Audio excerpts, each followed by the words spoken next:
যে ফেসিবাদে আমলে যেমন দেখতে পেয়েছি নির্বাচন পরবর্তী সহিংসতা, মারামারি, হুমকি, দেখে নেওয়ার হুমকি, সেই রাজনীতি আমরা আবার দেখতে পাচ্ছি। 24 ঘন্টায় 3টা লাশ পড়েছে, শতাধিক জায়গায় হামলা হয়েছে। আপনি নির্দেশনা দেন, আপনাদের কর্মী নেতা কর্মী যারা আছে, জনাব তারেক রহমান, তাদেরকে আপনি সুস্পষ্ট নির্দেশনা দেন, এই সন্ত্রাসবাদী রাজনীতি বাংলাদেশে চলবে না, এই হুমকি দেওয়ার রাজনীতি বাংলাদেশে চলবে না। নির্বাচন পরবর্তী 24 ঘন্টার মধ্যে সারা দেশের মধ্যে 3টা লাশ পড়েছে, খুবই অপ্রত্যাশিত। এই জুলাই বিপ্লব পরবর্তী যদি এইভাবে আবার লাশের কথা আমাদের শুনতে হয় এবং শতাধিক জায়গায় আমরা হামলার চিত্র আপনারা দেখতে পেয়েছেন, আমরাও প্রতিনিয়ত পাচ্ছি। ইতিমধ্যে আমাদের ডাকসুর জিএস যে তালিকা পাঠ করেছেন, আমাদের তালিকাটা আরো অনেক দীর্ঘ, আমরা ডকুমেন্টেশন করছি এবং প্রত্যেকটা ডকুমেন্টস আমাদের কাছে আছে, আমরা আপনাদের কাছে দিয়ে দিব। তো এটা আমরা অবাক হয়েছি, যেখানে এই জুলাই বিপ্লব হয়েছে এই ফেসিবাদী কাঠামো ভেঙে দেওয়ার জন্য, হাসিনাবাদী যে রাজনীতি, সেই রাজনীতিকে ভেঙে নতুন রাজনীতি বিনির্মাণ করার জন্য। কিন্তু আমরা দেখতে পাচ্ছি সেই হাসিনার রাজনীতি, যে ফেসিবাদে আমলে যেমন দেখতে পেয়েছি নির্বাচন পরবর্তী সহিংসতা, মারামারি, হুমকি, দেখে নেওয়ার হুমকি, সেই রাজনীতি আমরা আবার দেখতে পাচ্ছি। 24 ঘন্টায় 3টা লাশ পড়েছে, শতাধিক জায়গায় হামলা হয়েছে।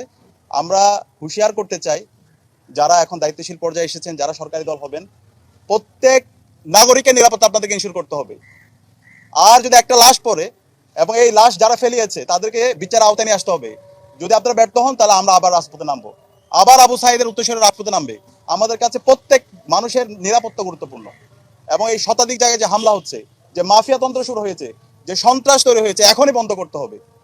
আপনি নির্দেশনা দেন, আপনাদের কর্মী নেতা কর্মী যারা আছে, জনাব তারেক রহমান, তাদেরকে আপনি সুস্পষ্ট নির্দেশনা দেন, এই সন্ত্রাসবাদী রাজনীতি বাংলাদেশে চলবে না, এই হুমকি দেওয়ার রাজনীতি বাংলাদেশে চলবে না। আমি আন্তরিকভাবে ধন্যবাদ জানাই 11 দলীয় জোট এবং 11 দলীয় জোটের বাংলাদেশ জামাত ইসলামীর আমির ডাক্তার শফিকুর রহমানকে।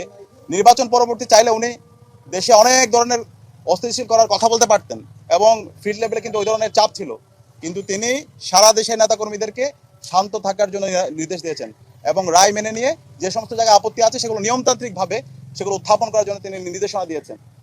তো সরকারি দল যারা হচ্ছে, তাদের তো দায়িত্ব ছিল তাদের নেতাকর্মীদেরকে এই ধরনের সাবধান করা, কিন্তু আমরা দেখতে পেয়েছি তার ব্যর্থ দেখতে পেয়েছি। সারা দেশে স্টিল হামলা চলছে এবং ঢাকা বিশ্ববিদ্যালয়ে আমাদের 4 জন শিক্ষার্থীদের উপর হামলা হয়েছে, তাদের পরিবারের উপর হামলা হয়েছে, হাসপাতালে বেঁধে একজন শিক্ষার্থী এখনো কাতরাচ্ছে, যেটা আমাদের অনেক বেশি এই ঘটনাগুলো দেখে আমরা এবং পুরো জাতি অনেক বেশি হতাশ হচ্ছে।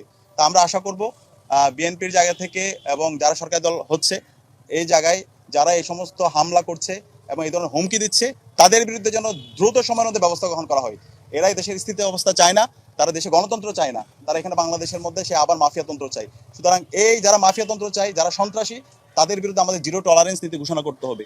আমরা আশা করব জনাব তারেক রহমান সে জায়গায় তিনি তার নেতাকর্মীদেরকে সামলাবেন।